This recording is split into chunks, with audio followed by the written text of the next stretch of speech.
Unless you've put a significant amount of thought into this, your dreams are nothing but imaginary support animals.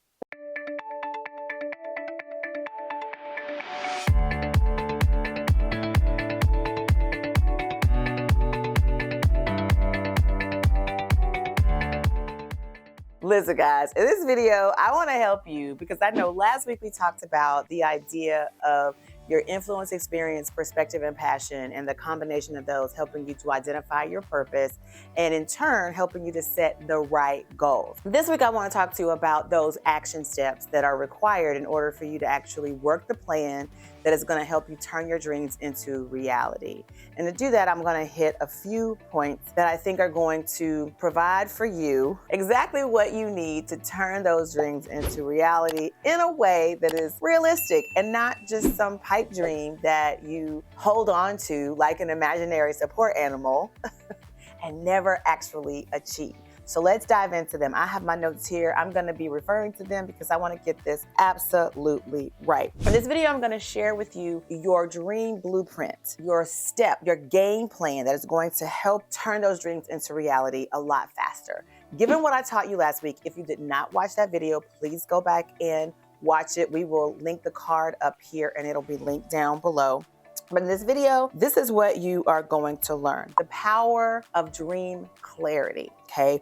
We're going to look at the creation of an action plan that's gonna work. And we're going to look at how to overcome those obstacles that could potentially side rail you and prevent you from going down the right road. And then lastly, I wanna talk about the importance of celebrating your wins and how that's going to help keep you motivated.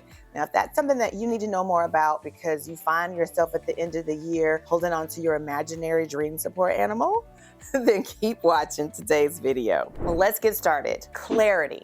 Dream clarity is so important. You do not want to have this ambiguous thing that you are constantly pining over, but you never take the steps to do anything about it. That's not going to get you anywhere except a place of despair, anxiety, depression, or whatever, because you're getting to the end of the year and nothing has happened. We don't want that for you. Bosses don't let that happen, okay? And you're a boss because you're watching, and I know that because I'm a boss too, and I've been here, done that, and I got buttons and t-shirts to prove it all. So the first thing you want to do is start here with your big picture. It's okay to have a big picture as long as you rein yourself in to identify the game plan and prioritize. We talked about that last week, the combination that's going to help you get to that prioritization. So you want to go back and look at that. I also gave you a cute little cheat sheet. So if you didn't grab that, make sure you go down below and grab it in the description box. I will link it again there. But you want to make sure that whatever dream you have for yourself, as you begin to turn it into the goal and prepare to create a plan and actions to actually achieve it, you want your dream to be very clear. You want the thing that you want to be very, very clear. Why is this dream a big deal to you? Why does it matter to you? Attach some sort of measurement to that, some sort of qualifier to that. Why is this dream important? It can't just be because you saw someone else with it. Attach something that's very important to you, very intimate just to you, so that when the time comes, and believe me it will, where you find yourself farther away from your dream than you want to be, something has to tether you to it to make you want to get back to it and make sure it's important. And then you want to take this dream and you want to visualize it being successful. Now, those of you who are in the faith space, as I am, we know that there is a faith attachment to this. We know that faith without works is dead. And we understand that we are supposed to ask for what we want and we're supposed to visualize it happening. And then we're supposed to be thankful for the preparation of the things that are getting us ready for the thing that we actually ask for, okay? So here we are going to visualize our success. All right, the next step is you want to turn your dreams into reality with those action steps. Okay, now I did a video a while back and I'll see if I can find it. I will attach it down below, but I talked to you about how to eat the elephant one bite at a time. It's very important when you are clear about what it is you want. You have to identify how your strengths are going to help you achieve it, how your limitations could prevent it from happening, how your desires can continue to fuel you, and how your non-negotiables are going to have to be put forward to manage those boundaries and set expectations around you so that you have the space to get done what you need to get done, okay? So when it comes to creating this action plan, the first thing I want you to do is think about this elephant and how you can use your strengths, your personal framework, because you know what that is, how you can use your personal framework to eat the elephant one bite at a time. This is so important for these action steps, because if you try to bite off too much, you'll be overwhelmed, you'll be full of stress, you will be unmotivated, you will be uninspired. Instead, you'll be frustrated and you'll be irritated and you won't want to continue. Procrastination will step in. You also want to, when you're deciding how to eat this elephant one bite at a time, I'm gonna tell you to do something that everybody tells you to do, and that is create those SMART goals. Make sure that your action steps are as specific as the goal, can be measured, because you have to have some sort of accountability. It has to be realistic. It has to be something that is within your wheelhouse. Because if it's an action step that you have to learn how to do, it's gonna stress you out because it's not something you enjoy or anything like that, you're not going to continue it. Okay, and then that action step needs to have a workflow or a time associated with it. I sit down every Tuesday and film videos. I had to get to a place where I designated that time and made it exactly what it needed to be in order for me to achieve the goal. I couldn't say I wanted to grow my YouTube channel and never do a video or sporadically do them or sit down on a regular basis with no plan, okay? So your action step, you need to be biting this elephant or eating this elephant one bite at a time. You need to make sure that each action is within your wheelhouse and set up within your personal framework, okay? And then you also need to make sure that these actions are SMART. They're specific, you have some way to keep yourself accountable or measurability, and you need to make sure that whatever they are, they're realistic and within your wheelhouse, and you give yourself a workflow, a time frame, a designated time. However you wanna measure the time here.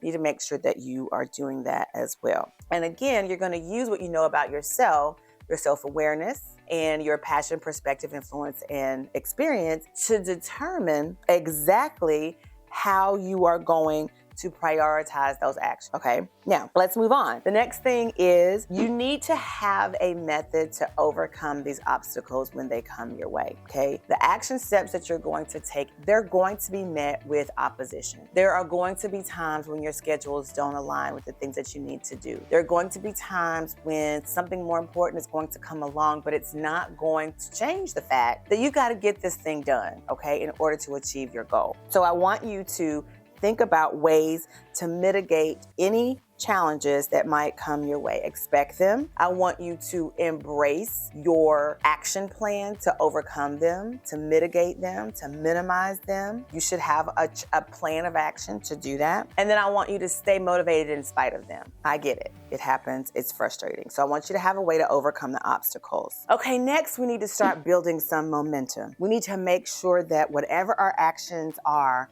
they are able to be continuous. We want to make sure that we are staying motivated and we are keeping up that momentum.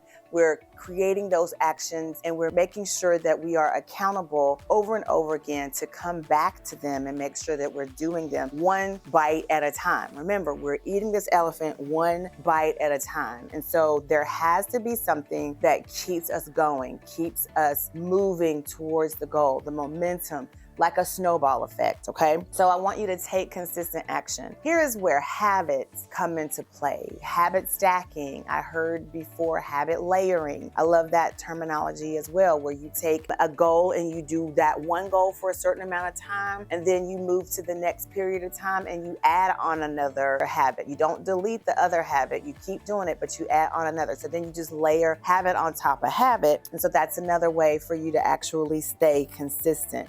And then here, the momentum is going to be helpful when you track your progress. Think about the idea of working out, and you work out for so much time. As long as you are consistent over time, when you start to step on the scale, you're going to see a difference. Or when you go to buy clothes, the size you normally buy won't fit. Think about that. That's momentum. When you constantly are putting in the work, doing the thing consistently, you'll start to see the results. Those results, they keep you motivated to keep going because you're starting to get traction, okay? There's also a need in this momentum space, this accountability space, to find some support. You can't do this alone. Okay, I don't care how awesome you are, we all need a support system. Someone needs to be a cheerleader. Someone needs to be the person that's the voice of reason. Someone needs to be the person that is going to, the naysayer is even necessary, because a naysayer can motivate you. It'll make you want to prove them wrong. You need to identify your team. I've done a video on that too. If I can find it, I will link it down below. But you definitely need a support system in order for that momentum to continue, to build that momentum. The last thing that I want you to know here is that once you have created these action steps, you've identified the areas that could side rail you or prevent you from getting things done. You've identified the things that's going to help keep you motivated and help you to gain that traction and build momentum, okay? You know how you're going to overcome your obstacles. The next thing is to celebrate your wins. That momentum will continue if you have these small pockets of time where you've eaten a section of the elephant, let's say, and that section got you so much further along, or you feel so good because you were able to get it accomplished. Give yourself a pat on the back. Take a moment, take a breath, take the time to celebrate the win. That in and of itself is going to motivate you. It's going to build that momentum, continue building that momentum and inspire you. So I want you to acknowledge your progress. Here's where you can embrace the journey as well. Sometimes the journey is hard, sis. It is, it just is. But when you start to celebrate the wins, it sometimes makes the hard part a little bit more bearable. It makes it so that you'll continue on, even though you know there are going to be other hard parts. You will know that you have the stamina to push past them. You'll know that on the other side of them, there is a celebration to be had. You'll know that you've gotten that much further along in eating your elephant. And who knows, around the corner, you could be finishing up the elephant where you're actually achieving the goal. Here's where you need to share your story. I believe that I have been in business. I mean, I don't believe it, I know. I've been in business for a very long time in some capacity. I've had people tell me that I'm not going to be successful because I can't figure out what it is I want to do. And to them I say, I needed every one of those steps, every one of those experiences to contribute to my fingerprint. And by fingerprint, I mean the combination of experience, influence, perspective, and passion. I needed every one of them to identify my purpose, why I'm here. If you remember the diagram from last week, it shows you how all of those four things combined together each contribute to your ability to determine your purpose. And because I went through several things, this is my story. This is me sharing my story with you in some degree. This is me celebrating because I'm where I am right now. Even though I'm not where I want to be, this is a journey. I'm celebrating it. I'm taking the time to pause and celebrate how I got to this point right here, where I'm talking to you right now. It took a lot of work. It took a lot of adjustments. It took a lot of prayer, child, quite honestly. Still praying. But I can look back and see how far I've come. I can see the lessons. I can appreciate the lessons. And that in and of itself fuels me to keep going, inspires me to take the next step, to scale, to do the scary thing, to do it afraid, to do it imperfectly, okay? So I want you to do the same. I know it can feel like a daunting task, right? I know it can, but I encourage you to consider following this dream blueprint so that they can go from being dreams to being goals with a plan and with actions that will actually help you achieve them.